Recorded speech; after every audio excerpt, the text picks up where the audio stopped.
ಧರಣಿಯ ಮರರ ಪೂರ್ವಿಗರು, ಧರಣಿಯ ಮರರ ಪೂರ್ವಿಗರು, ಭಾಸುರರು ಭದ್ರಾಕಾರರು ಎಂದು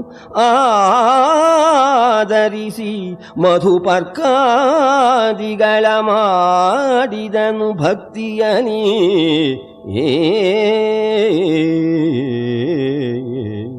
ಅಪೂರ್ವಿಗಳು ಹಿಂದೆ ಇವರನ್ನು ನೋಡಿದ ಹಾಗಿಲ್ಲ. ಮುಖದಲ್ಲಿ ಕಳೆ ಇದೆ, ಕಟ್ಟುಮಸ್ತಾಗಿದ್ದಾರೆ, ಅಪರೂಪದ ಬ್ರಾಹ್ಮಣರಾಗಿದ್ದಾರೆ ಇವರು ಅಂದುಕೊಂಡು ಇವರಿಗೆ ಅರ್ಘ್ಯಪಾದ್ಯ ಇತ್ತು ಮಧುಪರ್ಕಾದಿ ಪೂಜೆಗೆ ಇವರು ಅರ್ಹರು ಎಂದು ಭಾವಿಸಿ ವಿದ್ಯುಕ್ತವಾಗಿ ಪೂಜಿಸಿದ ಜರಾಸಂಧ. ಮಧುಪರ್ಕ ಅಂದರೆ ನೀರು, ಸಕ್ಕರೆ, ತುಪ್ಪ, ಮೊಸರು ಇವನ್ನು ಸಮಪ್ರಮಾಣದಲ್ಲಿಯೂ ಜೇನುತುಪ್ಪವನ್ನು ಹೆಚ್ಚಿನ ಪ್ರಮಾಣದಲ್ಲಿಯೂ ಸೇರಿಸಿಕೊಡುವುದು. ಯೋಗ್ಯರಾದ ವೇದಾಧ್ಯಯನ ಮಾಡಿದ ಶ್ರೋತ್ರಿಯರು ಮನೆಗೆ ಬಂದಾಗ ಹೀಗೆ ಗೌರವಿಸುತ್ತಿದ್ದರು. ಇದು ಸಂಪ್ರದಾಯವಾಗಿತ್ತು. ಅದೇ ರೀತಿ ಜರಾಸಂಧ ಈ ಮೂವರನ್ನು ಪೂಜಿಸಿ ಗೌರವಿಸಿದ. ಸ್ವಾಗತವು ನಿಮಗೆ ಮೂವರಿಗೆ ಎಂದು ಹೇಳಿ ಕುಳಿತುಕೊಳ್ಳಿ ಎಂದು ಆಸನಗಳನ್ನು ತೋರಿಸಿದ. ಕುಶಲ ಪ್ರಶ್ನೆ ಮಾಡಿದ. ಕೇಳಿದನು ಕುಶಲವನು, ಕೇಳಿದನು ಕುಶಲವನು, ಕುಶಲವ ಹೇಳಿದರು ಕುಳ್ಳಿರಿಯನಲು. ಭೂಪಾಲಕರು ಕುಳ್ಳಿದ್ದರು ಯವೆ ಇಕ್ಕದೆ ನಿರೀಕ್ಷಿಸುದ. ಕೃಷ್ಣ ಭೀಮಾರ್ಜುನರು ತೂಟಿಪೀಠಕ್ಕೆನ್ನದೆ ಆಸನದಲ್ಲಿ ಕುಳಿತರು. ಒಮ್ಮೆ ಜರಾಸಂಧನನ್ನ ಮೇಲಿಂದ ಕೆಳಕ್ಕೆ, ಒಮ್ಮೆ ಪರಸ್ಪರ ತಮ್ಮ ತಮ್ಮನ್ನು ನೋಡುತ್ತಾ ಇದ್ದರು. ಯಾರು ನೀವು ಹೇಳಿ? ಯಾವ ದೇಶ? ಎಲ್ಲಿಂದ ಬಂದಿರಿ? ನಿಮ್ಮ ಕುಲ ಗೋತ್ರ ಹೇಳಿರೈ ನಿಮಗಾವ ದೇಶ? ವಿಶಾಲ ಗೋತ್ರವದಾವುದು ಹೇಳಿರೈ ನಿಮಗಾವ ದೇಶ? ವಿಶಾಲ ಗೋತ್ರವದಾವುದು.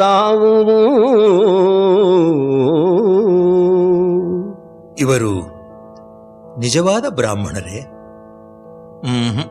ಇರಲಿಕ್ಕಿಲ್ಲ ಅಂತ ಚಂಚಲ ಚಿತ್ತನಾದ ಜರಾಸಂಧ ಎನುತ ವಿಲೋಲಮತಿ ಚಿಂತಿಸಿದನು ಇವದಿರು ವಿಪ್ರರಲ್ಲೆಂದು.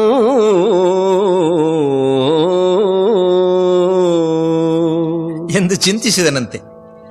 ಜರಾಸಂಧನಿಗೆ ಆಗ ಸುಮಾರು 70-75 ವರ್ಷ ವಯಸ್ಸಿದ್ದೀತು. ಕೃಷ್ಣ ಭೀಮಾರ್ಜುನರಿಗಿಂತ ಹಿರಿಯ. ಅವನ ಮಗ ಸಹದೇವನಿಗೆ ಇವರ ವಯಸ್ಸು. ಕಣ್ಣಿನ ಮೇಲಿನ ಹುಬ್ಬುಗಳು ಭಾರದಿಂದ ಜೋತು ಬಿದ್ದಿವೆ. ವಿಶಾಲವಾದ ವಕ್ಷಸ್ಥಳ, ನೋಡಿದರೆ ಮಹಾವೀರ ಎನ್ನುವಂತಹ ಭುಜಗಳು. ನೆತ್ತಿಯ ಮೇಲೆ 3-4 ಗೆರೆಗಳು ಬಿದ್ದಿವೆ. ಕಿವಿಗೆ ಕುಂಡಲಗಳನ್ನು ಧರಿಸಿದ್ದಾನೆ. ಸಿಂಹಾಸನದಲ್ಲಿ ಮುದಿ ಸಿಂಹದಂತೆ ಮದಿಸಿದ ಮದ್ದಾನೆಯಂತೆ ಕುಳಿತಿದ್ದಾನೆ. ಕಣ್ಣುಗಳಲ್ಲಿ ಮಾತ್ರ ಇವರಾರು ಇವರು ಎಂದು ತಿಳಿಯುವ ಕುತೂಹಲವು ಕಾಣಿಸುತ್ತಿದೆ. ಬ್ರಾಹ್ಮಣ ವೇಷದಲ್ಲಿ ಬಂದಿದ್ದಾರೆ. ನೋಡಿದರೆ ಶಸ್ತ್ರಾಸ್ತ್ರ ಪ್ರಯೋಗದಲ್ಲಿ ಪರಿಣತರಂತೆ ಕಾಣುತ್ತಿದ್ದಾರೆ. ಸ್ನಾತಕಂ ವ್ರತ ವೇಷದಲ್ಲಿ ಬಂದಾತಗಳು ತಾವಿವರು, ಶಸ್ತ್ರಂ ವ್ರಾತದಲ್ಲಿ ಶಿಕ್ಷಿತರು. ಸ್ನಾತಕಂ ವ್ರತ ವೇಷದಲ್ಲಿ ಬಂದಾತಗಳು ತಾವಿವರು, ಶಸ್ತ್ರಂ ವ್ರಾತದಲ್ಲಿ ಶಿಕ್ಷಿತರು.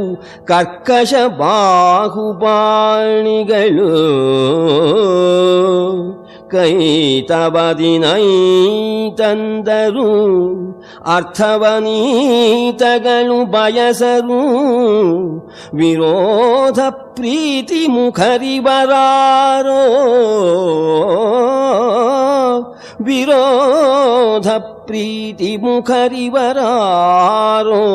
ಶಿವ ಶಿವ ಎನ್ನುತ್ತ ಚಿಂತಿಸಿದ.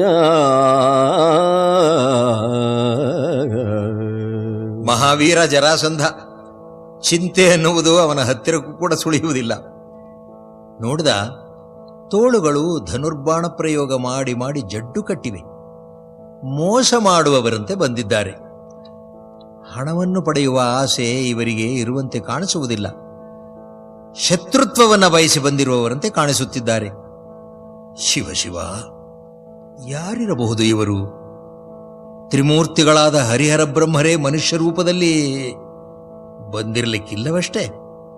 ಅಥವಾ ದೇವೇಂದ್ರ, ಯಮಧರ್ಮ, ವಾಯುದೇವರೇ ಹೀಗೆ ರೂಪಧರಿಸಿ ಬಂದಿದ್ದಾರೋ? ಏನು ತೇಜಸ್ಸು ಇವರ ಮುಖದಲ್ಲಿ! ಎಂಥ ಆತ್ಮವಿಶ್ವಾಸ!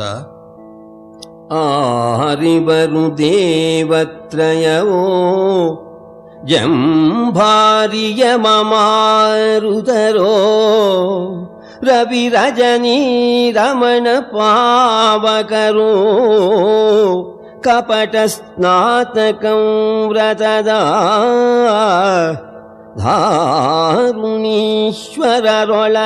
ಧಿಟ್ಟರಾದಾರು ತನ್ನೊಳು ತೊಡಕಿ ನಿಲ್ಲುವ ವಿಕಾರಿಗಳನ ಕಾಣೆನು ಎಂದನು ತನ್ನ ಮನದೊಳಗೆ. ಕಪಟ ಸ್ನಾತಕ ವ್ರತ ಹೊತ್ತ ಕ್ಷತ್ರಿಯ ರಾಜರು ಯಾರಾದರೂ ಇರಬಹುದು.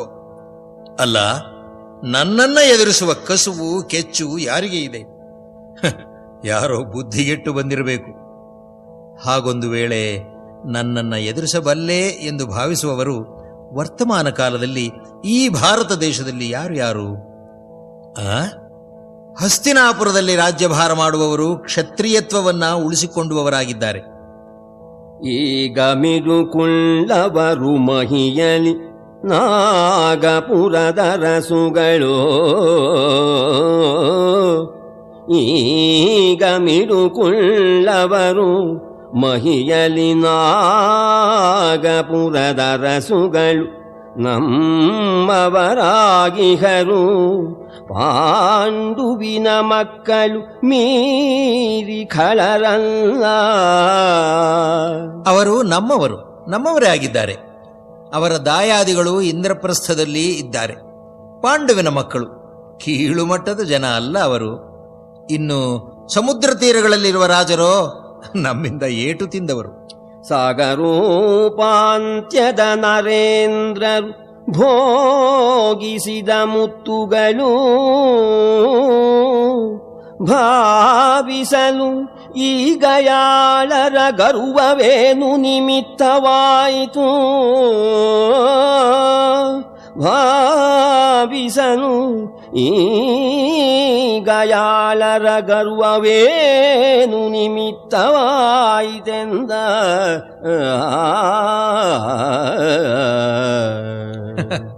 ಭೋಗಿಸಿದ ಮುತ್ತುಗಳು ಅನ್ನುತ್ತಾನೆ ಕವಿ. ಅಬ್ಬಾ, ನಿಜಕ್ಕೂ ಈ ಜಗಳಕ್ಕೆ ಕಾಲು ಕೆರೆದುಕೊಂಡು ಬಂದವರಂತೆ ಕಾಣುವ ಇವರುಗಳು ಯಾರಿರಬಹುದು? ಇರಬಹುದು ಯಾರು? ಹಿಂದೆ, ಬಹಳ ವರ್ಷಗಳ ಹಿಂದೆ ನಮಗೆ ಶತ್ರುಗಳಾಗಿದ್ದವರು ಎಂದರೆ ಯಾದವರು. ಅವರ ಮೇಲೆ ನಾನು ಅನೇಕ ಬಾರಿ ಯುದ್ಧಕ್ಕೆ ಹೋಗಬೇಕಾಗಿ ಬಂದಿತು. ಆ ಯಾದವ, ದನ ಕಾಯುವವನು, ಗೊಲ್ಲ, ಆ ಮಾಧವ ಎಷ್ಟು ಬಾರಿ ಏಟು ತಿಂದಿದ್ದಾನೆ ನನ್ನ ಹತ್ತಿರ. ಅಲ್ಲ, ಅವನೊಬ್ಬ ಸಾಧಾರಣ ಮನುಷ್ಯ. ಜರಾಸಂಧ ಹೀಗೆ ಯೋಚನೆ ಮಾಡುವುದಕ್ಕೆ ಒಂದು ಕಾರಣ ಇದೆ. ಅವನು ಹಲವು ಸಾರಿ ಮಧುರೆಯ ಮೇಲೆ ದಾಳಿ ಇಟ್ಟಾಗ ಕೃಷ್ಣ ಕೈಗೆ ಸಿಕ್ಕದೆ ತಪ್ಪಿಸಿಕೊಂಡದ್ದು ಅವನಿಗೆ ಹೆದರಿ ಅಲ್ಲ, ವೃಥಾ ತನ್ನ ಕಡೆಯ ಸೇನೆ ನಾಶವಾಗುತ್ತದೆ ಎಂಬುದಕ್ಕಾಗಿ ಹಾಗೆ ಮಾಡಿದ. ಜರಾಸಂಧನಿಗೆ ದ್ವೇಷ ಇದ್ದುದು ಕೃಷ್ಣನ ಮೇಲೆ, ಯಾದವರ ಮೇಲೆ ಅಲ್ಲ. ತನ್ನ ಕಾರಣದಿಂದ ತನ್ನವರು ಸಾಯಬಾರದು ಅನ್ನುವಂಥವನು ಕೃಷ್ಣ. ಅದು ಅವನ ನೀತಿ. ಕೃಷ್ಣನ ಬಲವನ್ನು ಅರಿಯದೆ ತಿಳಿಯದೆ ಅವನು ದುರ್ಬಲ ಎಂದುಕೊಂಡ ಜರಾಸಂಧ. ಅಲ್ಲದೆ ಕಂಸನ ಜಟ್ಟಿಗಳನ್ನ, ಕಂಸನನ್ನ ಕೃಷ್ಣ ಕೊಂದದ್ದೇ ಅವನ ಶಕ್ತಿಗೆ ಸಾಕ್ಷಿಯಾಗಿತ್ತು. ಆದರೂ ಜರಾಸಂಧ ಕೃಷ್ಣನಿಗೆ ಶಕ್ತಿ ಇಲ್ಲ ಎಂದು ಭಾವಿಸಿದ್ದ. ಅವನು ಸಾಧಾರಣ ಮನುಷ್ಯ ಅಂತ ಹೇಳುತ್ತಾನೆ. ಈ ಸಲವೂ ತಪ್ಪಿಸಿಕೊಂಡು ಹೋದ, ಆ ಸಲವೂ ತಪ್ಪಿಸಿಕೊಂಡು ಹೋದ ಎಂದು ಅನೇಕ ಬಾರಿ ಜರಾಸಂಧ ನಿರಾಶನಾಗಿದ್ದ. ಯಾದವರು ಹಿಂದೆಂಬೊಡನೆ ಹಗೆಯಾದವರು, ಯಾದವರು ಹಿಂದೆಂಬೊಡನೆ ಹಗೆಯಾದವರು, ಬಳಿಕವರೊಳಗೆ ತುರುಗಾದವನ ಕರುಗಾದವನ ಮಾಧವನ ಮಾತೇನು. ಇನ್ನು ಬೇರೆ ಯಾರಾದರೂ ರಾಜರುಗಳು ನನ್ನೊಡನೆ ಸೆಣಸುವುದಕ್ಕೆ ಬರುತ್ತಾರೆ ಎಂದರೆ ಇದು ಈ ಭೂಮಿಗೆ ವಿಪತ್ತನ್ನು ತರುವ ಕಾರ್ಯವೇ ಆಗುತ್ತದೆ. ಮೇದಿನಿಯ ಮಂಡಳಿಕ ಮನ್ನೆಯರಾದವರು ನಮ್ಮೊಡನೆ ಸೆಣಸುವರಾದಡೆ ಇದು ದುಷ್ಕಾಲವಶವೂ. ಮೇದಿನಿಯ ಮಂಡಳಿಕ ಮನ್ನೆಯರಾದವರು ನಮ್ಮೊಡನೆ ಸೆಣಸುವರಾದಡೆ ಇದು ದುಷ್ಕಾಲವಶವು. ಇದು ಚಿತ್ರವಾಯಿತೆಂದ. ಕಾಲ ಕೆಟ್ಟು ಹೋಯಿತು, ದುಷ್ಕಾಲವಶವಿದು, ಯಾವುದೋ ಭೀಕರ ವಿಪತ್ತನ್ನು ಸೂಚಿಸುತ್ತದೆ ಅಂತ ಪರಿಪರಿಯಾಗಿ ಚಿಂತಿಸುತ್ತಾನೆ ಜರಾಸಂಧ. ಅವರನ್ನು ದಿಟ್ಟಿಸಿ ನೋಡುತ್ತಾ, ಯುದ್ಧವನ್ನು ಅಪೇಕ್ಷಿಸಿ ಬಂದವರಂತೆ ಕಾಣುವ ನೀವು ಮೂವರು ಯಾರು? ಬ್ರಾಹ್ಮಣ ವೇಷವನ್ನು ಧರಿಸಿ ಜಾಣತನದಿಂದ ಬಾಗಿಲಿಲ್ಲದ ಬಾಗಿಲಿನಿಂದ ಬಂದಿದ್ದೀರಿ. ಬವರಿಗರು ನೀವು ವಿಪ್ರವೇಶದ ಜವನಿಕೆಯ ಜಾಣಾಯಿಲತನದಿಂದ ಅವಗಡಿಸಿ ಹೊಕ್ಕಿರಿ ಅಪದ್ವಾರದಲ್ಲಿ ನೃಪಸಭೆಯ. ಏನು ಈ ಕಪಟ ವೇಷ? ಯಾಕೆ ಹೀಗೆ ಈ ವೇಷ? ಸ್ನಾತಕ ಬ್ರಾಹ್ಮಣರು ಹೂಗಂಧವನ್ನ ಧರಿಸಿ ಪೂಜಿಕೊಳ್ಳುವುದಿಲ್ಲ. ನಿಮ್ಮ ಭುಜಗಳನ್ನು ನೋಡಿದರೆ ಹೆದೆಯ ಗುರುತುಗಳು ಇವೆ, ಮುಖದಲ್ಲಿ ಕ್ಷಾತ್ರ ತೇಜಸ್ಸು ಇದೆ. ಈ ವೇಷ, ಈ ಉಡಿಗೆ ನಿಮಗೆ ಸಹಜವಾದದ್ದೇ ಅಥವಾ ನನಗೆ ಮೋಸ ಮಾಡಬೇಕು ಎಂಬ ಉದ್ದೇಶದಿಂದ ಸ್ನಾತಕ ವೇಷದಲ್ಲಿ ಬಂದಿದ್ದೀರೋ? ಹೇಳಿ. ನಿಮಗಿದೆ ನೀ ವಸನ ಕಪಟಂ ವ್ಯವಹರಣೆ ಕೃತ್ರಿಮವೋ ಸಹಜವೋ. ಈ ಕಪಟಂ ವ್ಯವಹರಣೆ ಕೃತ್ರಿಮವೋ ಸಹಜವೋ. ರಪಣ ಮತ್ತೇನುಂಟು ಹೇಳಿನ್ ಅಂಜಬೇಡೆಲ್ಲ.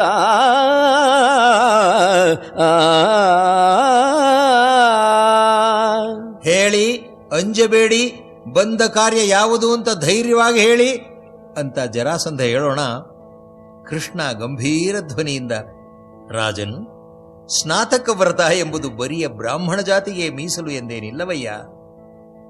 ಸ್ನಾತಕಂ ವ್ರತವೇನು ಪಾರ್ಥಿವ ಜಾತಿಗಿಲ್ಲಲೇ. ಸ್ನಾತಕಂ ವ್ರತವೇನು ಪಾರ್ಥಿವ ಜಾತಿಗಿಲ್ಲಲೇ. ವೈಶ್ಯಕುಲಕಿದು ಪಾತಕವು ನಾವಿಂದು ಪಾರ್ಥಿವ ಜಾತಿ ಸಂಭವರೋ. ಬ್ರಾಹ್ಮಣ, ಕ್ಷತ್ರಿಯ, ವೈಶ್ಯ ಮೂರು ವರ್ಗದವರು ಸ್ನಾತಕವ್ರತಿಗಳಾಗಬಹುದು. ಆದರೆ ಅವರವರ ಅನುಷ್ಠಾನದಲ್ಲಿ ಅಲ್ಪ ಸ್ವಲ್ಪ ವ್ಯತ್ಯಾಸ ಇರಬಹುದು ಅಷ್ಟೇ. ಇದೇನು ಪಾತಕವಲ್ಲ. ಹೌದು, ನಾವು ಕ್ಷತ್ರಿಯರು ಜರಾಸಂಧ. ಈಗ ಶತ್ರುವಿನ ಮನೆಯಲ್ಲಿ ಸ್ನಾತಕ ವೇಷದಲ್ಲಿ ಇದ್ದೇವೆ. ಸ್ನಾತಕರು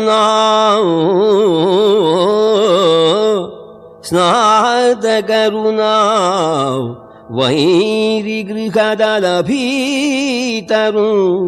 ಅದ್ವಾರ ಪ್ರವೇಶವ ನೀತಿಯಲ್ಲ.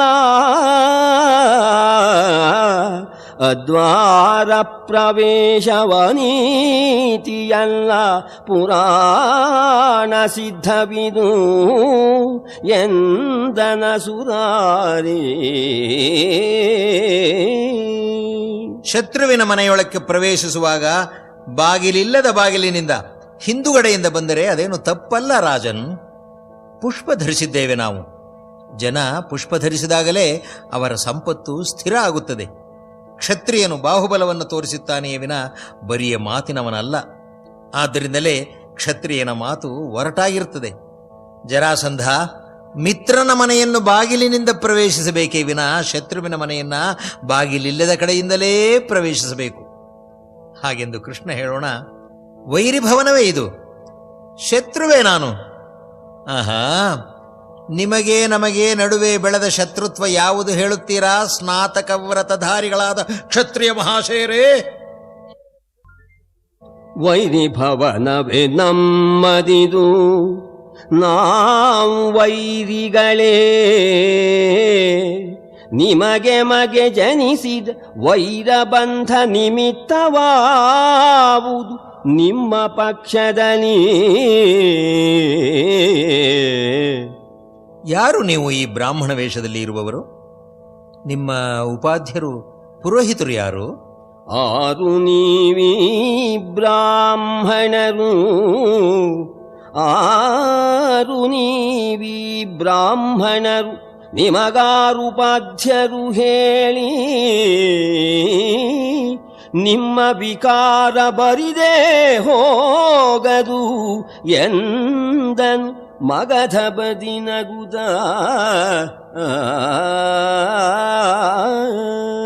ನೀವು ಮಾಡಬೇಕೆಂದಿರುವ ಹುಚ್ಚು ಕೆಲಸಕ್ಕೆ ತಕ್ಕ ಶಿಕ್ಷೆಯನ್ನು ಪಡೆಯುತ್ತೀರಿ, ತಕ್ಕ ಶಾಸ್ತಿಯನ್ನು ಮಾಡುತ್ತೇನೆ ಎಂದು ಕುಪಿತನಾಗಿ ಹೇಳಿದ ಜರಾಸಂಧ. ಮುಂದುವರೆದು, ನನ್ನನ್ನ ಶತ್ರು ಅನ್ನುತ್ತಿದ್ದೀರಿ. ನಿಮ್ಮಲ್ಲಿ ವೈರ ದ್ವೇಷ ಯಾವಾಗ ಹೇಗೆ ಉಂಟಾಯಿತು ಎಂದು ಎಷ್ಟೆಷ್ಟು ಯೋಚಿಸಿದರೂ ನನಗೆ ನೆನಪಾಗುತ್ತಿಲ್ಲ. ನಿಮಗೆ ಈ ಹಿಂದೆ ಯಾವ ಕೇಡನ್ನೂ ಬಗೆದ ನೆನಪಿಲ್ಲ ನನಗೆ. ಹಾಗೇನಾದರೂ ನನ್ನಿಂದ ಅಪಕಾರ ನಡೆದಿದ್ದ ಪಕ್ಷದಲ್ಲಿ ಆಗ ನೀವು ನನ್ನನ್ನು ಶತ್ರು ಅಂತ ಬಗೆಯಬಹುದು. ಕ್ಷತ್ರಧರ್ಮವನ್ನು ಅನುಸರಿಸಿಯೇ ನಾನು ರಾಜ್ಯಭಾರವನ್ನು ಮಾಡುತ್ತಿದ್ದೇನೆ. ಪ್ರಜೆಗಳ ವಿಷಯದಲ್ಲಿ ನಾನು ತಪ್ಪಿ ನಡೆದಿಲ್ಲ. ನಿರ್ದೋಷಿಯಾದ ನನ್ನನ್ನು ವೈರಿ ಎನ್ನುತ್ತಿದ್ದೀರಿ. ಸೋಜಿಗವಾಗಿದೆ ಎಂದು ಜರಾಸಂಧ ಹೇಳೋಣ. ಶ್ರೀಕೃಷ್ಣ ಹೇಳುತ್ತಾನೆ, ರಾಜನ್, ನೀನು ನಿರ್ದೋಷಿ ಎಂದು ಹೇಳಿಕೊಳ್ಳುತ್ತಿದ್ದೀಯ, ಕ್ಷತ್ರಿಯ ಧರ್ಮವನ್ನು ಪರಿಪಾಲಿಸುತ್ತಾ ಇದ್ದೇನೆ ಅಂತ ಬೇರೆ ಹೇಳಿಕೊಳ್ಳುತ್ತಿದ್ದೀಯ. ಅನೇಕ ರಾಜರನ್ನ ಸೋಲಿಸಿ ಸೆರೆಯಾಳುಗಳನ್ನಾಗಿ ಮಾಡಿದ್ದೀಯಾ ನೀನು. ಮುರಿದು ಹಲಬರಿಳಾಧಿನಾಥರ ಸೆರೆಯಲಿಕ್ಕಿದೆ. ರಾಜ್ಯ ಮದದಲ್ಲಿ ಮರೆದು ಮಾನ್ಯರ ನಿರಿದು ಹೆಚ್ಚಿಸಿಕೊಂಡೆ ಭುಜಬಲವ.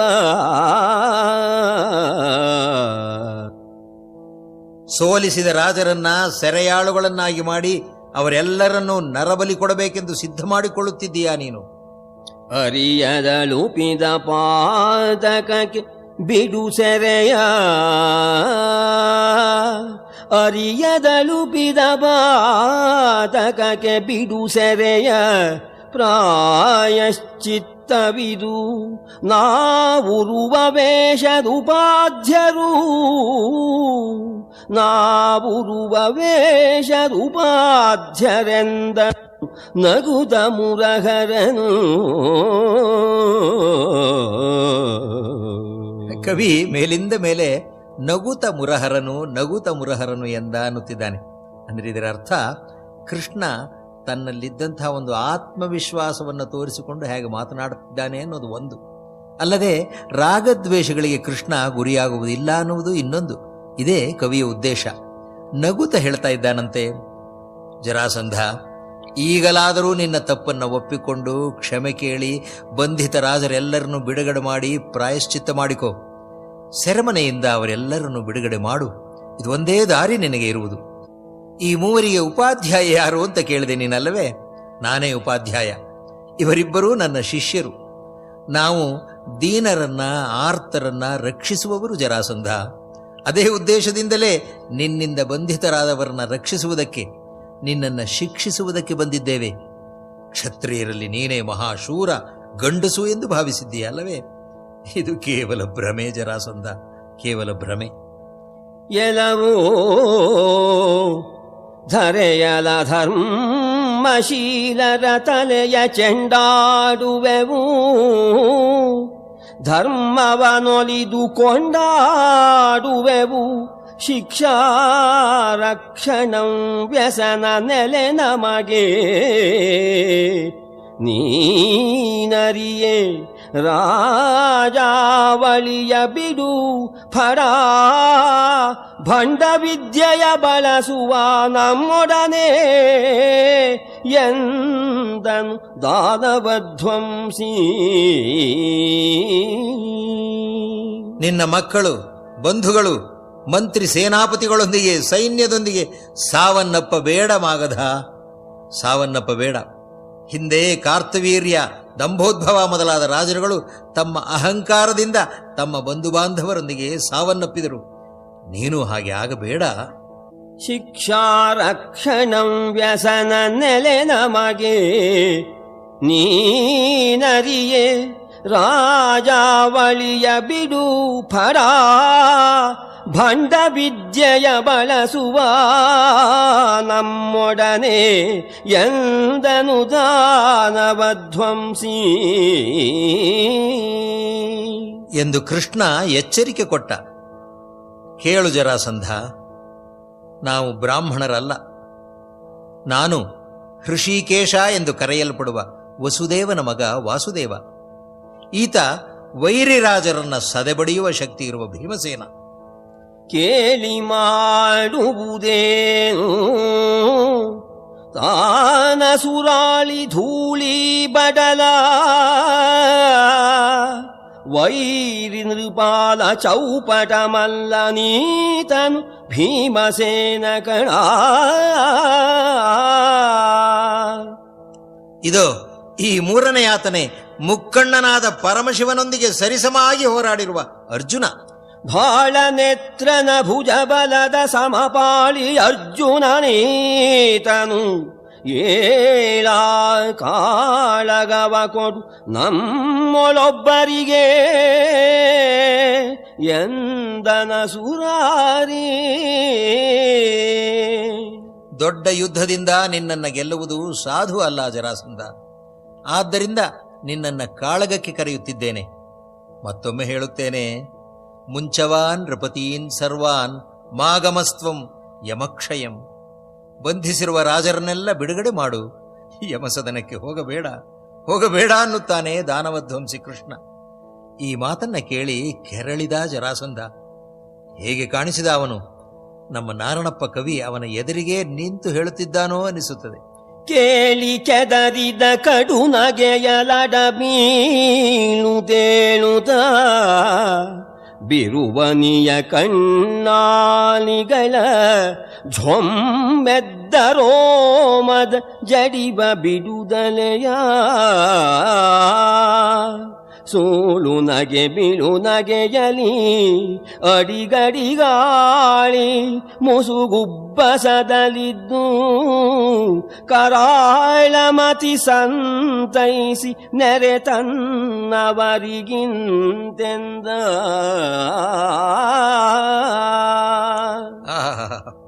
ಸೂಳು ನಗೆಯಲಿ ಅಂತ ಇದ್ದಾನೆ. ಕೃಷ್ಣನ ಮಾತನ್ನ ಕೇಳಿ ಕೆದರಿದ. ಹೀಗೆಲ್ಲ ನಗುತ್ತಾ ಇದ್ದಾನಂತೆ. ವಸುದೇವನ ಮಗ ವಾಸುದೇವ ಎಂದು ಗಹಗಹಿಸಿ ನಕ್ಕನಂತೆ. ಬಿರುಗಣ್ಣಿಂದ ಮೂವರನ್ನು ಒಬ್ಬರಾದ ನಂತರ ಒಬ್ಬರನ್ನ ನೋಡುತ್ತಾ, ವಾಸುದೇವ, ಭೀಮಸೇನ, ಅರ್ಜುನ, ಅರ್ಜುನ, ಭೀಮಸೇನ, ವಾಸುದೇವ ಅಂತ ಮೇಲಿಂದ ಮೇಲೆ ಹೇಳುತ್ತಾ ವಾಸುದೇವ ವಾಸುದೇವ ಅಂತ ಬಿಸುಸುಯ್ಯುತ್ತ ತನ್ನಲ್ಲಿಯೇ ಹೇಳಿಕೊಳ್ಳುತ್ತಾ ಹಿಂದೆ 17 ಬಾರಿ ಮಥುರೆಯ ಮೇಲೆ ದಂಡೆತ್ತಿ ಹೋಗಿ ಕೃಷ್ಣನನ್ನ ಹಿಡಿಯಲಾಗದೆ ಬಂದದ್ದನ್ನು ಎಲ್ಲವನ್ನೂ ನೆನಪು ಮಾಡಿಕೊಂಡ. ಯಾರಲ್ಲಿ? ಬನ್ನಿ, ಈತ ಯಾರು ತಿಳಿಯಿತೋ? ನಮ್ಮಾತ, ನಮ್ಮವ, ನಮ್ಮ ಕಂಸನಿಗೆ ಈತ ಸೋದರಳಿಯ. ಈತನಾರೆಂದರಿವಿರೇ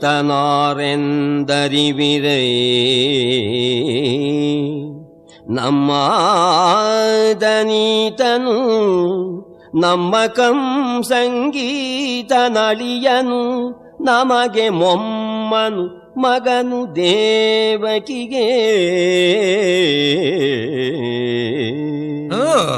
ನಮಗೆ ಮೊಮ್ಮಗ ಇದ್ದ ಹಾಗೆ.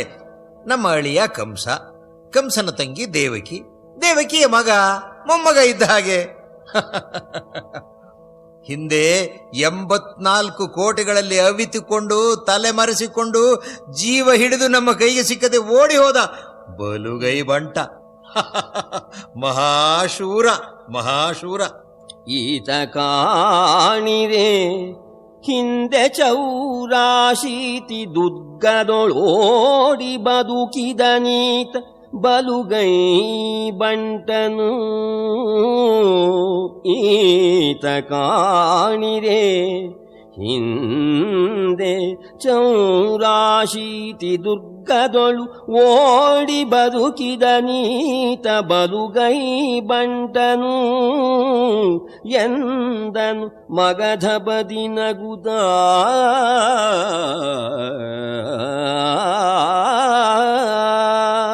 ಏಯ್, ಹೃಷಿಕೇಶ ಎಂದು ಕರೆಯಲ್ಪಡುವ ವಸುದೇವನ ಮಗನಾದ ವಾಸುದೇವ, ನನ್ನೊಂದಿಗೆ ಸೆಣಸಲು ಬಂದಿದ್ದೀಯಾ? ಪೋರ ಏನು ಅಂತ ಭಾವಿಸಿದೆ? ದನಗಳನ್ನ ಕಾಯಲು ಹೋದಾಗ ಕೊಳಲು ಊದುತ್ತಿದ್ದೆಯಲ್ಲ ಅದು? ಅಥವಾ ದನ ಕಾಯುತ್ತಾ ಇದ್ದು ಮಧ್ಯಾಹ್ನದ ಹೊತ್ತು ತಿನ್ನಲು ಬುಟ್ಟಿ ಕಟ್ಟಿಕೊಂಡು ಹೋಗುತ್ತಿದ್ದೆಯಲ್ಲ ಅದುವೋ? ಗೊಲ್ಲತಿಯರೊಂದಿಗೆ ಆಡುವ ಸರಸವೋ? ದನ ಕಾಯುವವರ ಜೊತೆ ಹೊಡೆಯುವ ಹರಟೆಯೋ? ಏನೋ ಇದು? ಕೊಳಲ ರಾಗದರಗಿಯೋ ಕನ್ನಿಯ ಕಲಸುಗೂಳೋ ಹಳ್ಳಿ ಕಾತಿಯರೊಳಗುಡಿಯ ಹಾದರವೋ ತುರುಗಾಹಿಗಳ ತೋಹುಗಳೋ ಬಲು ಸರಳ ಸರಿವಳೆಯ ಮಿದುಳೊಡೆಗಲ ಸುಗಳ ಅರಾಯುಧದ ತಳುಕಿನ ಕೊಳುಗುಳದ ಜಯ ಸಿರಿಯ ಕಾಹಿನೊಳಾರು ನೀನೆಂದ. ಯುದ್ಧ ಕಣೋ ಇದು. ಇಲ್ಲಿ ಸಿಗುವುದು ನಿನಗೆ ಮೊಸರನ್ನವಲ್ಲ, ಮಿದುಳಿನ ಮುದ್ದೆ. ಮಿದುಳಿನ ಮುದ್ದೆ ಕಣೋ. ಓಹೋ, ಅಕ್ಕಪಕ್ಕದಲ್ಲಿ ನಿಂತಿದ್ದವರನ್ನ ನೋಡಿ ಇವನು ಕೇಳಿರೋ, ಈ ವಾಸುದೇವ ಸಾಮಾನ್ಯ ಅಲ್ಲ. ಒಂದು ಗೂಳಿಯನ್ನ ಕೊಂದ, ಹಾಲುಣಿಸಿದ ಹೆಂಗಸೊಬ್ಬಳನ್ನ ಸಾಯಿಸಿದ. ವತ್ಸಾಸುರ ಗೂಳಿಯ ಆಕಾರದ ಒಬ್ಬ ರಾಕ್ಷಸ. ವಿಷ ಸವರಿದ ಮೊಲೆ ಉಣಿಸಲು ಬಂದಂಥವಳು ಪೂತನಿ. ಹೋರಿ ಹೆಂಗುಸು ಬಂಡಿ ಪಕ್ಷಿ ಸಮೀರಣಾಶ್ವ ಅಜಗರಗಾರ್ಧ ಭವೀರರು ಈತನ ಘಾತಿಗಳುಕಿತು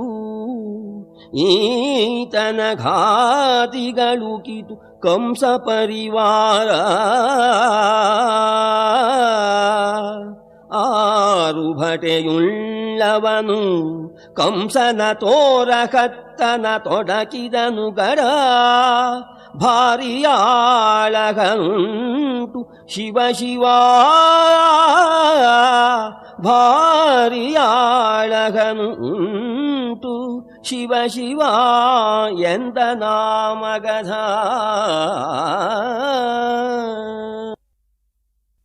ಪಿತ್ತ ನೆತ್ತಿಗೆ ಏರಿದವರು ಹೀಗೆಲ್ಲ ಮಾತಾಡುತ್ತಾರೆ. ಕೃಷ್ಣ ತನ್ನ ಅಳಿಯ ಕಂಸನನ್ನ ಕೊಂದು ತನ್ನ ಇಬ್ಬರು ಹೆಣ್ಣು ಮಕ್ಕಳಿಗೆ ವೈಧವ್ಯವನ್ನು ತಂದಂದಿನಿಂದ ಕೃಷ್ಣನ ಮೇಲೆ ದ್ವೇಷ ಕಾರುತ್ತಿದ್ದ ಜರಾಸಂಧ. ಆ ದ್ವೇಷವನ್ನ ಇಲ್ಲಿ ಕಕ್ಕುತ್ತಾ ಇದ್ದಾನೆ. ಇದು ಪಿತ್ತದ ವಿಕಾರವೋ ಅಥವಾ ಮದ್ಯದ ಸೇವನೆ ಹೆಚ್ಚಾಗಿದೆಯೋ ಅಂತ ಕೇಳುತ್ತಿದ್ದಾನೆ ಕೃಷ್ಣ.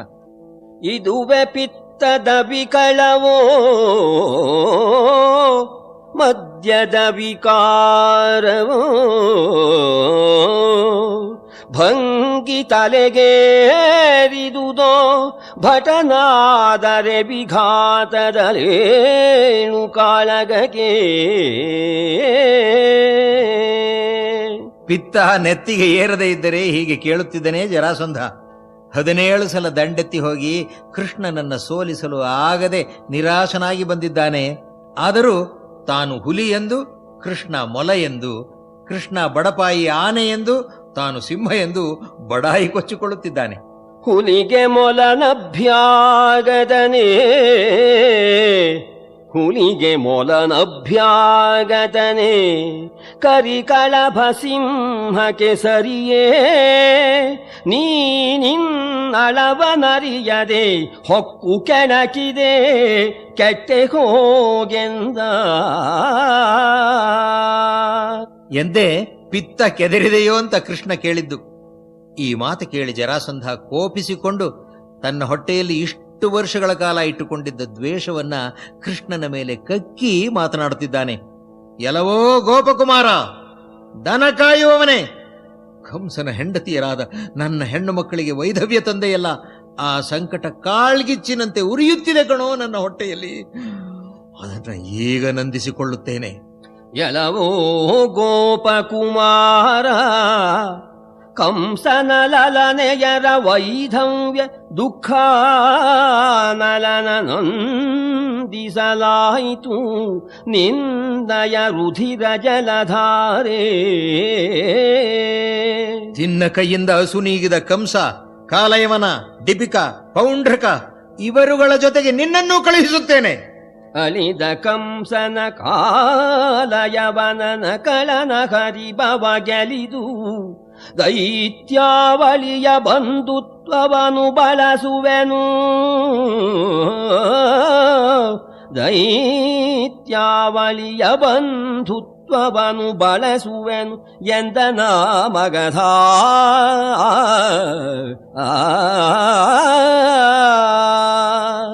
ಆಶ್ಚರ್ಯ! ಇಷ್ಟು ಹೇಳಿಯೂ ಜರಾಸಂಧ ಕೃಷ್ಣನನ್ನ ಗೊಲ್ಲ, ದನ ಕಾಯುವವನು ಅಂತ ಜರಿಯುತ್ತಾನೆ. ನಿನ್ನ ಜತೆ ಕಾಳಗ ಮಾಡುವುದು ನನ್ನ ಘನತೆಗೆ ಕುಂದು ಅಂತ ಹೇಳಿ ಹೇಯವಾಗಿ ಮಾತನಾಡಿ ಭೀಮಾರ್ಜುನರ ಕಡೆ ತಿರುಗಿ, ನೀವು ಕ್ಷತ್ರಿಯ ಕುಮಾರರು, ರಾಜಪುತ್ರರು, ಇನ್ನು ಕಿರಿವಯಸ್ಸು, ನನ್ನೊಂದಿಗೆ ಕಾದಲು ಬಂದು ತಪ್ಪು ಮಾಡಿದ್ದೀರಿ. ಪುನಃ ನಿಮ್ಮ ಹೆಂಡಿರು ಮಕ್ಕಳ ಮುಖವನ್ನು ನೋಡುವುದಿಲ್ಲ ನೀವು. ಅಂದಹಾಗೆ ನಿಮ್ಮಲ್ಲಿ ಬುದ್ಧಿವಂತರೇ ಇಲ್ಲವೇ? ನೀವು ಇಲ್ಲಿಗೆ ಬರದಂತೆ ಯಾರೂ ತಡೆಯಲಿಲ್ಲವೇ ನಿಮ್ಮನ್ನ? ಎಂದೆಲ್ಲ ಜರಾಸಂಧ ದುರಹಂಕಾರದಿಂದ ಮಾತನಾಡಿ, ಛೀ, ನನಗೆ ಸರಿಸಮರಾಗಿ ಕಾದುವವರು ನಿಮ್ಮಲ್ಲಿ ಒಬ್ಬನೂ ಇಲ್ಲ.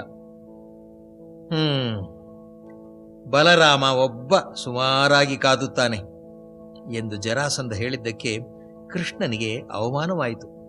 ಕೋಪವೂ ಬಂದಿತು ಎನ್ನಬಹುದು. ಏನಂದೆ? ಕೂಳ, ಬಲರಾಮ ಒಬ್ಬನೇ ನಿನಗೆ ಸಮ, ನಾವು ಮೂವರು ಸೇರಿ ಬಂದರೂ ಸಮ ಅಲ್ಲ ಅಂದೆಯ? ಎಲವೋ ಬಾಹಿರ ಮಗಧ, ಹಲಧರ ನುಳಿಯೆ ಪಾಂಡವ ನೃಪರು ಪರ್ಯಂತಳವು ನಿನಗೊಬ್ಬಂಗೆ ಸೇರುವುದೇ ಮಹಾದೇವ. ಸಾವನ್ನು ಅಪ್ಪಲು ಸಿದ್ಧವಾಗಿರುವವನು ಮಾತ್ರ ಹೀಗೆ ಹೇಳುತ್ತಾನೆ. ನಮ್ಮ ಮೂವರಲ್ಲಿ ಯಾರೊಬ್ಬನನ್ನಾದರೂ ಆರಿಸಿಕೋ ಜರಾಸಂಧ, ಯಾರೊಬ್ಬನನ್ನಾದರೂ ಆರಿಸಿಕೋ, ನಿನ್ನನ್ನ ಯಮಸದನಕ್ಕೆ ಕಳಿಸುತ್ತೇವೆ. ಅಳಿವು ತಪ್ಪದು ನುಡಿಯೊಳಲ್ಪವ ಬಳಸಲೇತಕೆ, ನಿನಗಳಿವು ತಪ್ಪದು ನುಡಿಯೊಳಲ್ಪವ ಬಳಸಲೇತಕೆ. ವೀರನಹೇ ನಂಬೊಳಗೆ ಮೂವರೊಳು ಒಬ್ಬನನು ವರಿಸು ಎಂದನ ಸುರಾರಿ. ನಮ್ಮಲ್ಲಿ ಯಾರನ್ನಾದರೂ ಆರಿಸಿಕೊಂಡು ಯುದ್ಧ ಮಾಡಬಹುದು ನೀನು ಅನ್ನುತ್ತಾನೆ ಕೃಷ್ಣ. ಜರಾಸಂಧ ಹಾಗೆಯೇ ಸ್ವಲ್ಪ ಹೊತ್ತು ಯೋಚಿಸಿದ. ನನ್ನ ಜತೆ ನೀವು ಹೋರಾಡುವುದು ಅಗತ್ಯವೇ? ಈ ಯಕ್ಕಶ್ಚಿತ್ ಜನರೊಂದಿಗೆ ಹೋರಾಡಿದ ಎಂದು ಜನ ನನ್ನನ್ನು ಅಪಹಾಸ್ಯ ಮಾಡುತ್ತಾರೆ. ಯದುಕುಲದವರು ಪಲಾಯನ ಪಂಡಿತರು ಎಂಬುದು ಲೋಕಪ್ರಸಿದ್ಧ. ಆ ಯದುಕುಲದವನಾದ ನಿನ್ನೊಡನೆ ನಾ ಹೇಗೆ ಕಾದಲಿ? ಇನ್ನು ಪಾರ್ಥ, ಏಯ್ ಮಗು ಕಣೋ ನೀನು. ಪಾರ್ಥ ನೀ ಮಗುವು, ನೀ ಮಗುವು, ಪಾರ್ಥ ನೀ ಮಗುವು ಎಂಬೊಡನೆ ರಣದರ್ಥಿಯಾದರೆ ಭೀಮಸೇನ ಸಮರ್ಥನಗನು ಆದಂಗೆ ಕೊಟ್ಟೆನು ಕಳನ ಕಾಳಗವ. ವ್ಯರ್ಥವಿದು ತಾಗೋಗಲಿನ್ನು ಪರಾರ್ಥ ಕಂಟಕವಾಗಲೇತಗೆ. ತೀರ್ಥ ವೈಸಲೆ ಶಸ್ತ್ರಧಾರೆಯಿದು ಎಂದನ ಮಗಧ. ಪಾರ್ಥನನ್ನ ನೀ ಮಗು ಅನ್ನುತ್ತಾನೆ. ನನ್ನೊಂದಿಗೆ ಯುದ್ಧ ಮಾಡುವುದಕ್ಕೆ ಕಿಂಚಿತ್ ಯೋಗ್ಯತೆ ಇರುವವನೆಂದರೆ ಭೀಮಸೇನ. ಭೀಮನೊಡನೆ ಕಾಳಗ ಮಾಡುತ್ತೇನೆ ನಾನು. ಮೇಲಾಗಿ ಯುದ್ಧ ಭಿಕ್ಷೆ ಬೇಡಿದ್ದೀರಿ ನೀವು, ಕೊಡಲೇಬೇಕು ಅನ್ನುತ್ತಾನೆ. ಇಲ್ಲಿ ಒಂದು ಸ್ವಾರಸ್ಯವನ್ನು ನೋಡಬೇಕು ನಾವು. ಅಧಮರು ಅನ್ನಿಸಿಕೊಂಡವರಲ್ಲಿ ಎಲ್ಲವೂ ಅಧಮಗುಣವಾಗುವುದಿಲ್ಲ. ಉತ್ತಮರು ಎನಿಸಿಕೊಂಡವರಲ್ಲಿ ಎಲ್ಲ ಗುಣಗಳು ಉತ್ತಮವೇ ಅಲ್ಲ.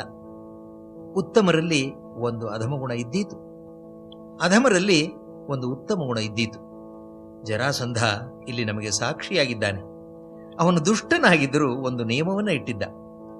ಅವನ ಕಾಲದಲ್ಲಿ ಅವನಂತಹ ಬಲಿಷ್ಠರೂ ಎನಿಸಿಕೊಂಡಿದ್ದವರು ಅವನನ್ನು ಬಿಟ್ಟರೆ ಬಲರಾಮ, ಶಲ್ಯ, ಭೀಮಸೇನ, ಕೀಚಕ ಈ 4 ಮಂದಿ ಮಲ್ಲಯುದ್ಧ, ಜಟ್ಟಿ ಕಾಳಗ ಇತ್ಯಾದಿಗಳಲ್ಲಿ ಸರಿಸಮ.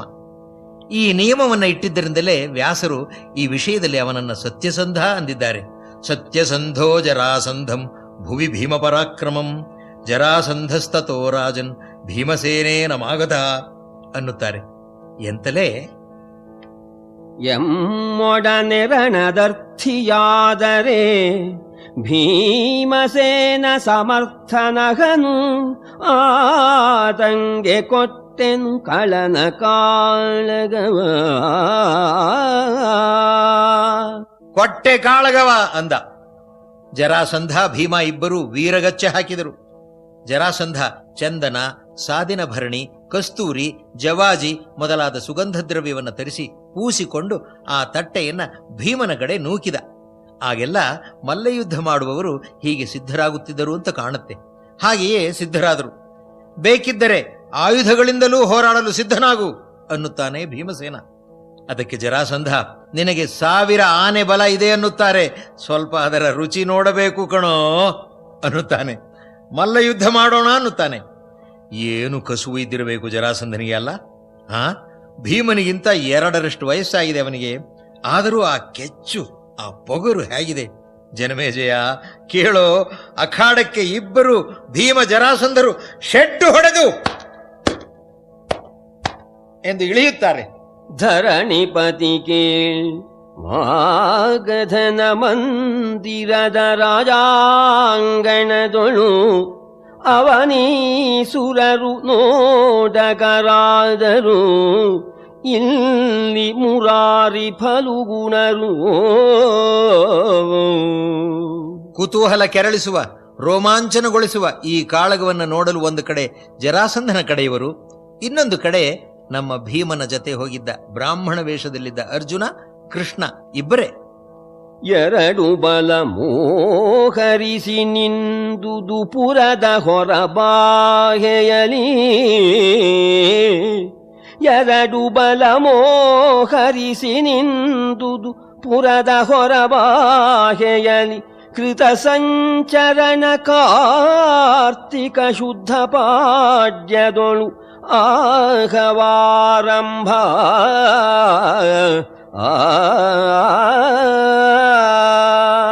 2 ಕಡೆಯವರು ಸಿದ್ಧರಾಗಿ ಊರ ಹೊರವಲಯದಲ್ಲಿ ಕಾರ್ತೀಕ ಮಾಸದ ಶುಕ್ಲ ಪಕ್ಷದ ಪಾಡ್ಯಮೆಯೆಂದು ಅಖಾಡಕ್ಕೆ ಇಳಿದಿರುವಂತ ವೈಶಂಪಾಯನರು ಹೇಳುತ್ತಿದ್ದಾರೆ.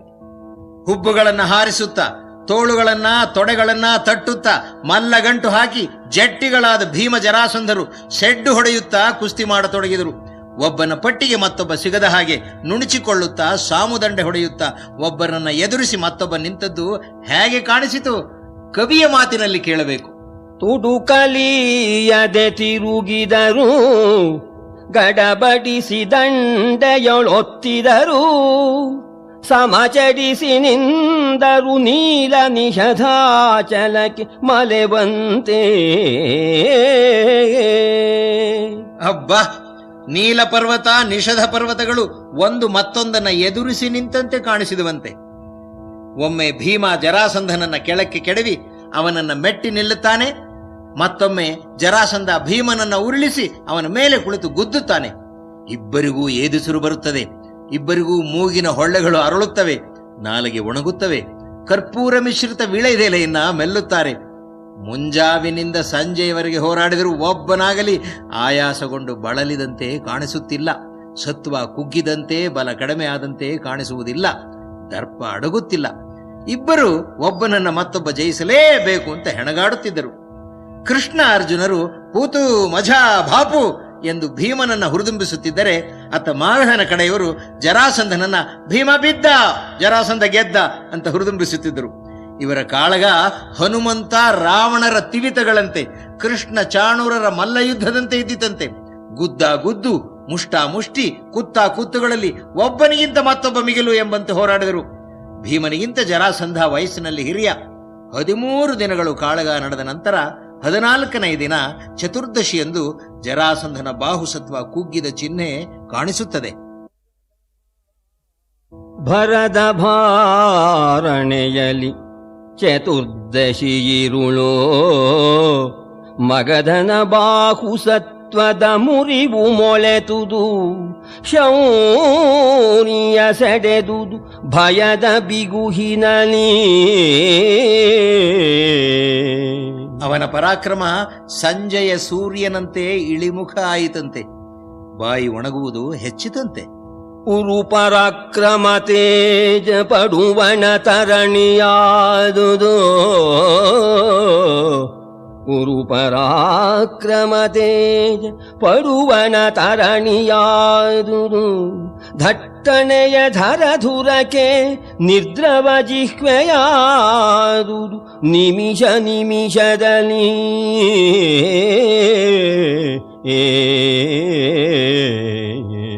ಮಲ್ಲಯುದ್ಧ ವಿಶಾರದನಾದ ಕೃಷ್ಣ ಇವರಿಬ್ಬರ ಕುಸ್ತಿಯನ್ನ ಬಾಹುಯುದ್ಧವನ್ನ ಸೂಕ್ಷ್ಮವಾಗಿ ಗಮನಿಸುತ್ತಾ ಇದ್ದು ಮಾಗಧ ಕುಗ್ಗುತ್ತಿದ್ದಾನೆ ಅನ್ನುವುದನ್ನು ಕಂಡುಕೊಂಡ. ಅವನ ಜಯದಾಸೆ ಜಾರಿತು ಎಂದು ಮನಸ್ಸಿನಲ್ಲಿ ನಿರ್ಧರಿಸಿದ. ಆ ಸಂದರ್ಭದಲ್ಲಿ ಜರಾಸಂಧ ಯಾರಿಗೂ ಗೋಚರಿಸದಂತೆ ಭೀಮನನ್ನ ತಿವಿದುದನ್ನ ಮಲ್ಲಯುದ್ಧದ ಪಟ್ಟುಗಳನ್ನು ಬಲು ಚೆನ್ನಾಗಿ ತಿಳಿದಿದ್ದ ಮುರಹರ ಕೃಷ್ಣ ಗಮನಿಸಿಬಿಟ್ಟ. ಕೃಷ್ಣ ಗಮನಿಸಿದ ಎನ್ನುವುದನ್ನ ನಮ್ಮ ಕವಿ ಗದಗಿನ ನಾರಣಪ್ಪ ನೋಡ್ಬಿಟ್ಟ. ಹೊರಗೆ ಬಲಿದೊಳಗಿಲ್ಲವನು ಪರರರಿಯದಂತಿರೆತಿವಿವ ಮಗಧನ ಪರಿಯ ನರಿದನು ಧನುಜರಿಪು ಪರರಿಂಗಿತಜ್ಞನಲಿ. ಪವನಜ ಭೀಮಸೇನ ನೆನೆ ಮಾರುತನನ್ನ ಮಾಗಧನನ್ನ ಮುರಿ ಎಲೆಲೆ ಪವನಜ ಮಾಗಧೇಶ್ವರ ನಳವನರಿದ ನಿನ್ನ ತಂದೆಯ ಬಲುಹ ಕೊಂಡು ಈ ರಿಪುವ ಮುರಿ ನೆನೆ ಸಮೀರಣನ. ಬಲದ ಪ್ರತೀಕವಾದ ಮಾರುತನ ಅಂಶದಿಂದ ಹುಟ್ಟಿದವನು ನೀನು. ನೆನೆ ಇದನ್ನ ನೆನೆ. ಬಲು ಮುಗಿಲು ಬಿರುಗಾಳಿಯೊಡ್ಡಿನೊಳಳುಕದೆ ಫಳ ಬೇಗ ಮಾಡೆನೆ ಕಲಿವೃಕೋದರನು ಅನಿಲ ರೂಪ ಧ್ಯಾನ ಪರನಾದ. ಕೃಷ್ಣ ಭೀಮನಿಗೆ ಸೂಚನೆ ಕೊಡೋಣ. ಭೀಮ ತಕ್ಷಣ ಧ್ಯಾನಸ್ಥನಾದ. ವಾಯುದೇವನನ್ನ ನೆನೆದ.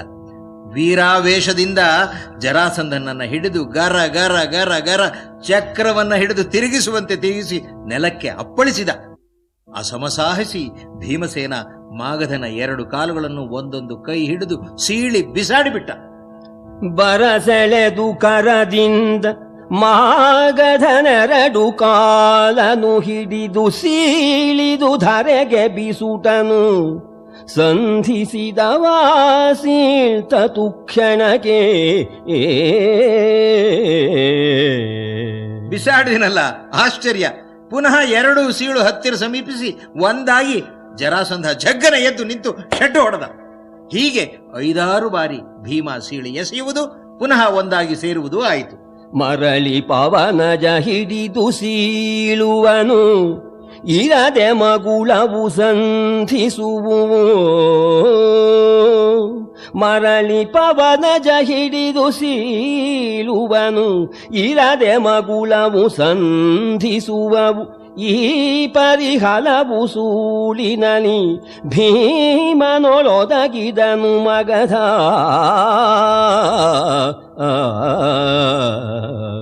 ಇದನ್ನ ಗಮನಿಸಿದ ಶ್ರೀಕೃಷ್ಣ ಇದು ಯಾಕೆ ಹೀಗಾಗುತ್ತದೆ ಅನ್ನುವುದನ್ನು ತಿಳಿದುಕೊಳ್ಳುವುದಕ್ಕೆ ಹೆಚ್ಚು ಕಾಲ ಹಿಡಿಯಲಿಲ್ಲ. ಅವನ ನೆನಪಿನ ಶಕ್ತಿ ಅಸಾಧಾರಣ ಅಲ್ಲವೇ? ಭೀಮನಿಗೆ ಅಚ್ಚರಿ. ಕೃಷ್ಣನ ಕಡೆ ನೋಡಿದ. ಕೃಷ್ಣ ತನ್ನ 2 ಅಂಗೈಗಳನ್ನ ಎತ್ತಿ ಹಿಂದು ಮುಂದಾಗಿ ಮಾಡಿ ತೋರಿಸಿ 2 ಸೀಳು ಮಾಡಿ ಅವು ಪರಸ್ಪರ ನೋಡದ ಹಾಗೆ ಬೆನ್ನು ಎದುರು ಬದುರು ಆಗುವಂತೆ ಸೀಳಿ ಬಿಸಾಡು ಅಂತ ಸೂಚಿಸಿದ. ಭೀಮ ಅರ್ಥ ಮಾಡಿಕೊಂಡು ಬಿಟ್ಟ. ತಿರುಹಿದನು 108 ಸೂಳನು ಧರೆಯೊಳಪ್ಪಳಿಸಿದನು. ಬಳಿಕಾಪುರ ಜನದ ಪರಿಜನದ ಹಾಹಾರವದ ರಹಿಮಸಗೆ. 2 ತೋಳುಗಳಿಂದ ಮೇಲೆ ಕೆತ್ತಿ ಗರಗರನೆ ಹಲವು ಸಾರಿ ತಿರುಗಿಸಿ ನೆಲದ ಮೇಲೆ ಬೋರಲಾಗಿ ಕೆಡವಿ ಕಾಲಿನಿಂದ ಒದೆದೊದೆದು ಹಾಕಿದ. ಜರಾಸಂಧನ ಪ್ರಾಣ ಹೋಯಿತು. ಎಲ್ಲರೂ ಹಾಹಾಕಾರ ಮಾಡಿದರು. ಈ ಮೂವರಿಂದ ತಮಗೇನಾದೀತೋ ಎಂಬ ಭೀತಿ. ಹಲವರು ತಮ್ಮ ತಮ್ಮ ಮನೆಗಳಿಗೆ ಹೋಗಿ ಬಾಗಿಲು ಹಾಕಿಕೊಂಡರು. ತೆರಳಿದಂದಿಯದಲ್ಲಿ ಮಾಗಧ ನರಸಿಯರು,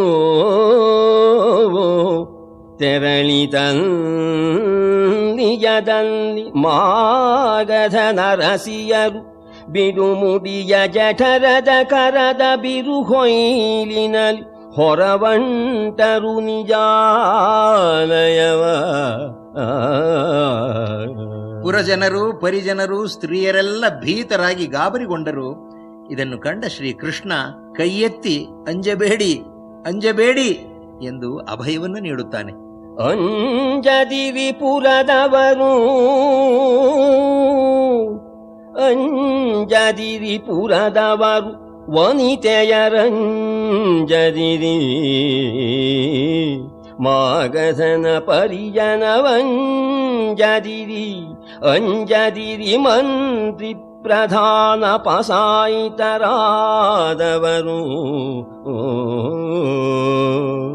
ಅಂಜದಿರಿ ಅಂಜದಿರಿ ಅಂಜದಿರಿ ಎನ್ನುತ್ತಾನೆ ಕೃಷ್ಣ. ಅಂಜಿಸುವುದಕ್ಕೆ ಅವನು ಬರುವುದಿಲ್ಲ, ಅಭಯವನ್ನು ನೀಡುವುದಕ್ಕೆ ಬರುತ್ತಾನೆ. ಅದೇ ಕೃಷ್ಣನ ಕೆಲಸ.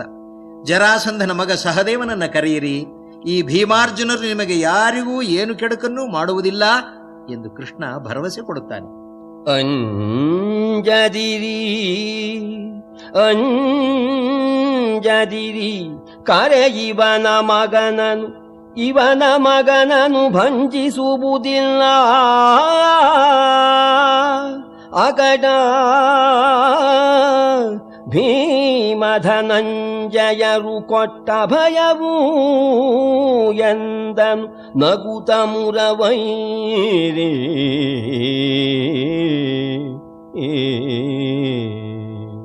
ಈ ಅಭಯ ವಚನ ಪುರಜನರಿಗೆ ಸಮಾಧಾನ ತಂದಿತು.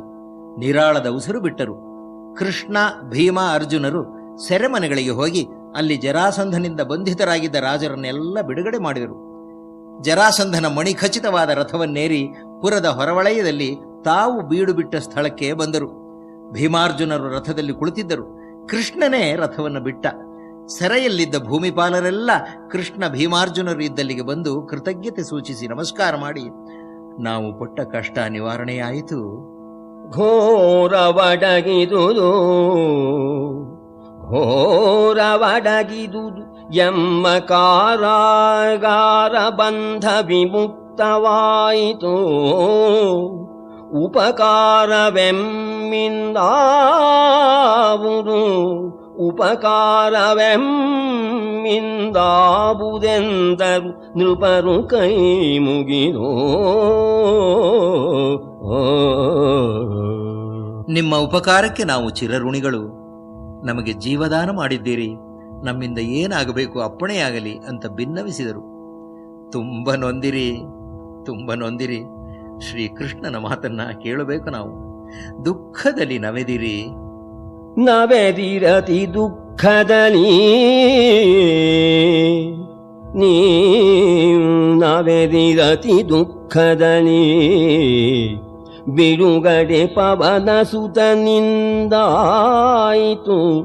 ನಿಜ ರಾಜ್ಯವನು ಹೋಗುವುದು ರಜನ ಪರಿಜನವ ಸಲಹುವುದು. ದುಃಖದಲ್ಲಿ ನವೆದಿರಿ. ಭೀಮಸೇನನಿಂದ ನಿಮ್ಮೆಲ್ಲರ ಬಿಡುಗಡೆ ಆಯಿತು. ನಿಮ್ಮ ರಾಜ್ಯಗಳಿಗೆ ಮರಳಿರಿ. ಪ್ರಜೆಗಳು ಕ್ಷೇಮವಾಗಿರುವಂತೆ ರಾಜ್ಯಭಾರವನ್ನು ಮಾಡಿ ಎಂದು ಸಂತೈಸಿ ಯುಧಿಷ್ಠಿರ ರಾಜಸೂಯ ಯಾಗ ಮಾಡುತ್ತಾನೆ. ನೀವೆಲ್ಲ ಅದಕ್ಕೆ ನೆರವಾಗಿ ಸಹಾಯ ನೀಡಿ ಅಂತ ಹೇಳುತ್ತಾನೆ. ರಾಜರೆಲ್ಲರೂ ಹಾಗೆಯೇ ಮಾಡುತ್ತೇವೆ ಅಂತ ಹೇಳಿದರು. ಕೃಷ್ಣನಿಗೆ ಕಾಣಿಕೆ ಸಲ್ಲಿಸಿ ಗೌರವಿಸಿದರು. ಯಮಗೆ ಮಾಲ್ಪುಪಕಾರ ಬೇರಿಲ್ಲ ಅವನಿಪನವರ ರಾಜಸೂಯಕ್ಕೆ ನಿವಗೆ ಮುಂಕೊಂಡು ಬಹುದು ಯಮಗೆ ಮಾಲ್ಪುಪಕಾರ ಬೇರಿಲ್ಲ ಅವನಿಬನವರ ರಾಜಸೂಯಕ್ಕೆ ನಿವಗೆ ಮುಂಕೊಂಡು ಬಹುದು ಎಂದನು ಮುರಾಂತಕನು. ಜರಾಸಂಧನ ಮಗ ಸಹದೇವ ಬಂದು ಕೃಷ್ಣ ಭೀಮಾರ್ಜುನರ ಪಾದಗಳಿಗೆ ಎರಗಿ ನಮಿಸಿದ. ನೆರೆದಿದ್ದ ಮಂತ್ರಿಗಳಿಗೆಲ್ಲ ಚಿಂತೆ ಮೂಡಿತ್ತು ಎಂದು ತೋರುತ್ತದೆ. ಮಹಾರಾಜನ ಮಗ ಸಹದೇವನಿಗೆ ಅವನ ತಂದೆಗೆ ಆದ ಗತಿಯೇ ಆಗುತ್ತದೆಯೋ, ಪ್ರಾಣ ರಕ್ಷಣೆಯ ಅಭಯವು ದೊರಕುವುದೋ ಹೇಗೋ ಎಂದು ಬೆದರಿದವರಂತೆ ಕಾಣುತ್ತಾರೆ. ಮಗಗೆ ತಂದೆಯ ಮಾರ್ಗದಲ್ಲಿ ನಂಬುಗೆಯೋ, ಮಗಗೆ ತಂದೆಯ ಮಾರ್ಗದಲ್ಲಿ ನಂಬುಗೆಯೋ, ಕರುಣಾರಕ್ಷಣದ ನಂಬುಗೆಯೋ, ಚಿತ್ತವಿಸಿ ಎಂದರ ಮಂತ್ರಿಗಳು ಕೈ ಮುಗಿದು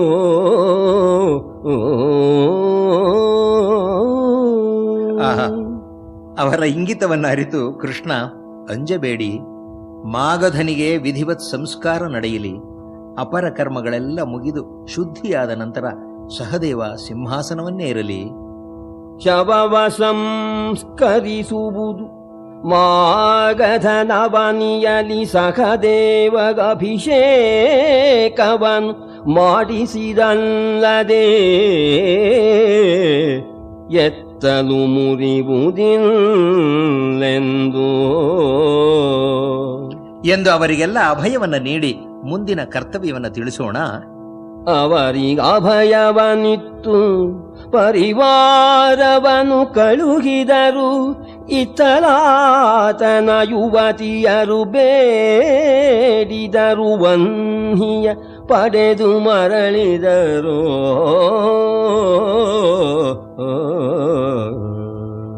ಸಹದೇವ ರಾಜಮರ್ಯಾದೆಗೆ ತಕ್ಕಂತೆ ಶವ ಸಂಸ್ಕಾರ ಮಾಡಿ ದಾನ ಧರ್ಮಾದಿಗಳನ್ನು ಮಾಡಿದ. ಶುದ್ಧಿಯಾದ ನಂತರ ಪಟ್ಟಾಭಿಷಕ್ತನಾದ. ಅವನ ಮಗ ಸಹದೇವನ್ ಆತಂಗವನಿಯಲಿ ಪಟ್ಟಾಭಿಷೇಕೋತ್ಸವವ ಮಾಡಿಸಿ, ಅವನ ಮಗ ಸಹದೇವಂಗೆ ಅವನಿಯಲಿ ಪಟ್ಟಾಭಿಷೇಕೋತ್ಸವವ ಮಾಡಿಸಿ, ಕೊಟ್ಟನ ಭಯವನ ಪರಿಗ್ರಹಕ್ಕೆ. ಅನಂತರ ಸಹದೇವ ಅಮೂಲ್ಯ ರತ್ನಾಭರಣಗಳನ್ನ ಶ್ರೀಕೃಷ್ಣ ಭೀಮಾರ್ಜುನರಿಗೆ ಕಾಣಿಕೆಯಾಗಿ ಒಪ್ಪಿಸಿದ. ಸೆರೆಮನೆಯಿಂದ ಬಿಡುಗಡೆಯಾಗಿ ಬಂದ ರಾಜರಿಗೆ ಸಹದೇವನಿಗೆ ಶ್ರೀಕೃಷ್ಣ ಮತ್ತೆ ಅಭಯಪ್ರದಾನವನ್ನು ಮಾಡಿ ಧರ್ಮರಾಜನ ರಾಜಸೂಯಾಗಕ್ಕೆ ಬರಬೇಕು ಎಂದು ಆಹ್ವಾನಿಸಿ, ತೇರುಗಳ ತೇಜಿಗಳ ಆ ಭಂಡಾರವನ್ ಗಜಘಟೆ ಸಹಿತ ವಿಸ್ತಾರ ವಿಭವವನೊಪ್ಪುಗೊಂಡರು. ಮಗಧನಂದನನ ಧಾರುಣಿಯನವಗಿತ್ತು, ಧಾರುಣಿಯನವಗಿತ್ತು. ಸಕಲ ಮಹೀರಮಣರನು ಕಳುಹಿ ಬಂದನು ವೀರನಾರಾಯಣನು ಶಕ್ರಪ್ರಸ್ಥಪುರವರಗೆ.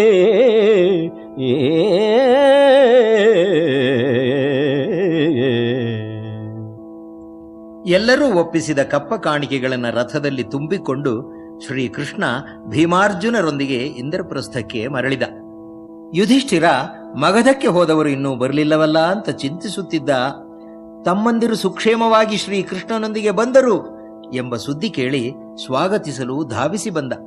ಶ್ರೀಕೃಷ್ಣ ಭೀಮಾರ್ಜುನರೊಂದಿಗೆ ರಥದಿಂದ ಇಳಿದು ಬಂದು ಧರ್ಮಜನನ್ನ ತಬ್ಬಿಕೊಂಡ. ಭಾಗ್ಯವಶದಿಂದ ನಿನ್ನ ತಮ್ಮ ಭೀಮಸೇನ ಜರಾಸಂಧನನ್ನ ಮುಗಿಸಿದ. ಇನ್ನು ನೀ ಮಾಡಬೇಕೆಂದಿರುವ ರಾಜಸೂಯಾಗಕ್ಕೆ ಬಾಧಕರು ಇಲ್ಲ ಧರ್ಮರಾಜ. ಕಾಡಿನಲ್ಲಿ ಹುಲಿ ಇರುವವರೆಗೆ ಹಸುಗಳಿಗೆ ಹುಲ್ಲು ದೊರಕುತ್ತಿರಲಿಲ್ಲ. ಎಲೆ ಮಹೀಪತಿ ನಿನ್ನ ಯಜ್ಞಸ್ಥಳಕ್ಕೆ ಬಾಧಕರಿಲ್ಲ. ವನದಲ್ಲಿ ಪುಲಿಯಿರನು ಗೋಧನ ಕುಲಕ್ಕೆ ಯವಸಾಂಬು ಗೋಚರವೇ. ಭೂಮಂಡಲದ ರಾಜರನ್ನೆಲ್ಲ ಪೀಡಿಸಿ ಅವರ ಭವಿಷ್ಯಕ್ಕೆ ಕಂಟಕಪ್ರಾಯನಾಗಿದ್ದ ಜರಾಸಂಧ ಅಳಿದ ಯುಧಿಷ್ಠಿರ. ನೆಲನಗರುವರ ಗೊಂದಣವನಂಡಲೆವನು ಅಖಿಲ ದ್ವೀಪಪತಿಗಳ ನೆಳಲ ಸೈರಿಸನಲಿದನವನು. ಇನ್ನೇನು ನಿನಗೆಲ್ಲ, ಇನ್ನು ನಿನಗೆ ಯಾರ ಅಡ್ಡಿಯೂ ಯಾವ ಆತಂಕವೂ ಇಲ್ಲ ಅಂದ ಕೃಷ್ಣ. ಯಜ್ಞಾರಂಭಕ್ಕೆ ಸಂಕಲ್ಪ ಮಾಡು. ರಾಜ ಮಹಾರಾಜರುಗಳಿಗೆ ದಾಯಾದಿಗಳಿಗೆ ಯಥಾಯೋಗ್ಯ ಪತ್ರ ಬರೆದು ಆಹ್ವಾನ ಕಳಿಸು. ನನಗೆ ಹೇಳಿ ಕಳಿಸಿದ ಕೂಡಲೇ ನಾನು ಬರುತ್ತೇನೆ ಯುಧಿಷ್ಠಿರ. ರಚಿಸು ಯಜ್ಞಾರಂಭವನು,